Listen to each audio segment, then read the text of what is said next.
I've been a wildlife photographer for years, and I thought I'd seen it all. But this trip, deep into the Ozark woods, where few have ever set foot, changed everything. I was there to capture a rare bird, the cerulean warbler, and I'd been hiking for hours, barely stopping to rest. The further I went, the quieter it got. No rustling leaves, no animals scurrying, just an eerie silence that clung to the air like fog. I told myself it was nothing. After all, the deeper you go, the more remote it gets. Right? As I set up my camera, a whistle pierced the quiet. It was faint at first, almost playful, like someone trying to get my attention. Must be the wind, I muttered, shaking off the chill creeping up my spine. But then I heard it again, this time clearer, almost like it was calling my name. I laughed nervously. Nobody knew I was out here, so how could anyone be calling my name? Trying to focus, I packed up my gear and moved further in. That's when I noticed something that made my heart stop. Fresh footprints, identical to mine, in the mud ahead of me. They matched my boots exactly, right down to the slight tear in the sole. But the thing is, I hadn't been there yet. It was as if I was following myself. I couldn't shake the feeling of eyes on me, watching from somewhere hidden. My hands trembled as I pulled out my flashlight, scanning the trees, half expecting something to jump out. But there was nothing, just darkness and silence. Night fell faster than I'd anticipated, and I had no choice but to set up camp. I barely slept, jumping at every sound outside the tent. Then, around midnight, I heard a soft tapping, like fingers drumming on fabric, followed by shuffling, just outside. I held my breath, every nerve on edge, praying it was just an animal, maybe a curious raccoon.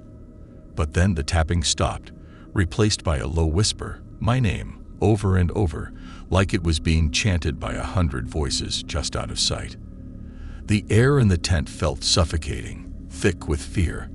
I tried to muster the courage to look outside, my hand trembling as it reached for the zipper. Slowly, I pulled it down, just enough to peek out. And there in the dim light, I saw myself, an exact replica of me, standing by the trees, looking right into my eyes with a twisted smile that stretched too wide, like it wasn't used to having a face. It lifted its hand and waved, mimicking me perfectly, a distorted mirror. Frozen, I watched as I slowly raised a finger to its lips, as if to shush me. Then it turned and vanished into the trees, leaving only silence. I didn't sleep after that. I packed up before dawn and left, not daring to look back.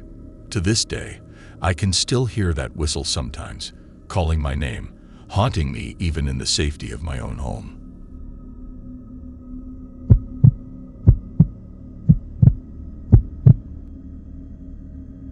We had just inherited a dusty old farmhouse from a relative we barely knew, tucked away deep in the woods. My fiancée, Sarah, thought it'd be a great idea to fix it up ourselves. Weekends away from the city, just us. A romantic getaway, she'd called it. But almost as soon as we arrived, the place felt wrong. The first odd thing we noticed was a mirror hanging in the hallway. It was old, with flecks of silver missing from the glass, but the strangest part was that our reflections didn't show up in it. At first, I thought it was just the lighting, but even in daylight, that mirror stayed blank. Sarah laughed it off, saying it was just old. But something about it set my nerves on edge. As we cleaned each room, we started finding things that made no sense. In a small bedroom, tucked under the floorboards, we found a box of voice recordings. Curious, I popped one into an old player we found. It was our voices, clear as day. But the recordings were saying things we hadn't said, talking about places we hadn't gone. The forest is deep, I heard myself say, and they're waiting. Sarah looked at me, wide-eyed. We'd never recorded anything like that. The first night, we were woken by footsteps upstairs. Heavy, slow, like someone dragging their feet. We searched every room, checked every window, but the place was empty. We laughed it off, saying maybe it was an old house, just settling.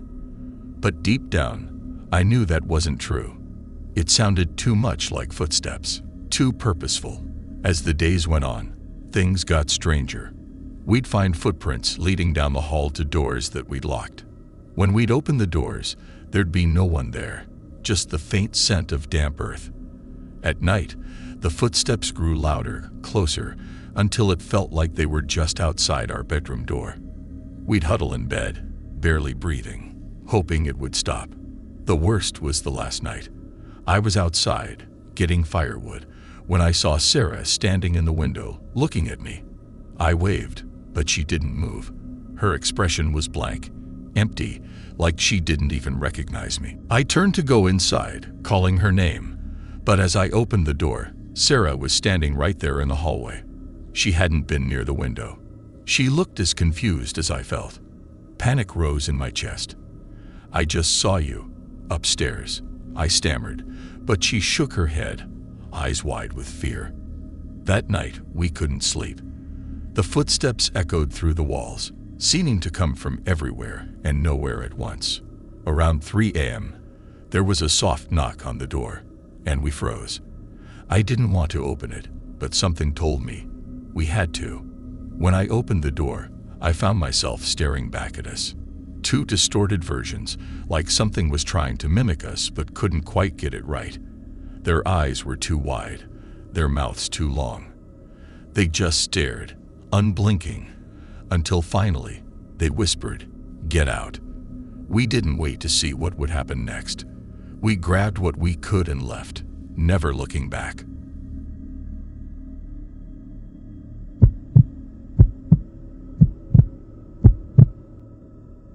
I'm Dylan, born and raised in Safford, Arizona. My buddies, Jake, Aaron, and I have hunted together for years. We know these woods like the back of our hands, or at least we thought we did.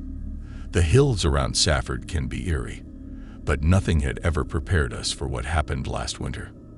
We set out early one Saturday morning, loaded up with gear, hoping to get an elk or two.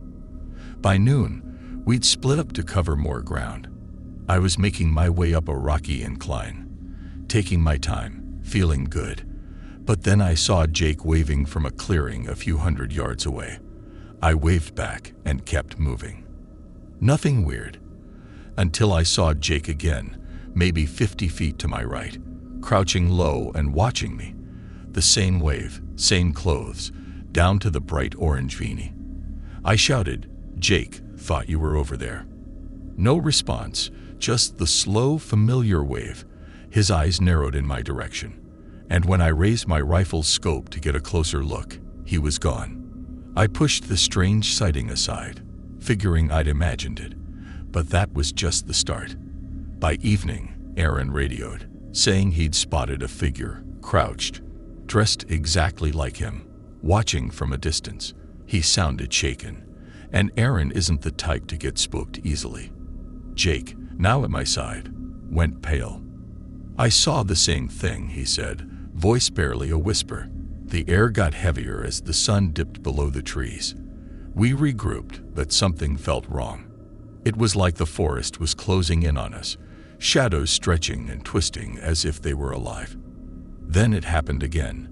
Aaron, out ahead, suddenly froze, pointing toward the clearing. There, standing as if waiting, was another figure, same jacket, same gear, even his stance mimicked Aaron's. We yelled, trying to get it to respond. It just tilted its head, copying Aaron's every move, down to the smallest shift of his shoulders. But it wasn't Aaron. I swear I saw its lips moving, whispering, "Aaron," over and over in his own voice. We backed away slowly, trying not to panic, but every time we moved, that thing would be closer when we looked back, always mirroring one of us, wearing our faces, making the same expressions. It wasn't just copying us, it was learning. By midnight, it had learned enough. We huddled by the fire, jumpy, hardly speaking. Every rustle or snap of a twig putting us on edge. But the worst was around 3 a.m. when Jake, who'd gone to check on something, came back to the fire acting off. His movements were stiff, too deliberate, like he was forcing them. Aaron whispered to me, "Dylan, something's wrong."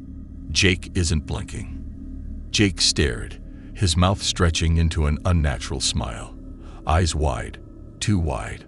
My heart pounded as he leaned in close, his voice barely a whisper. "It's watching us." By dawn, we bolted out of there. I still don't know if Jake made it back with us. Every time I see him now, a chill runs down my spine, wondering if he's still himself or something else.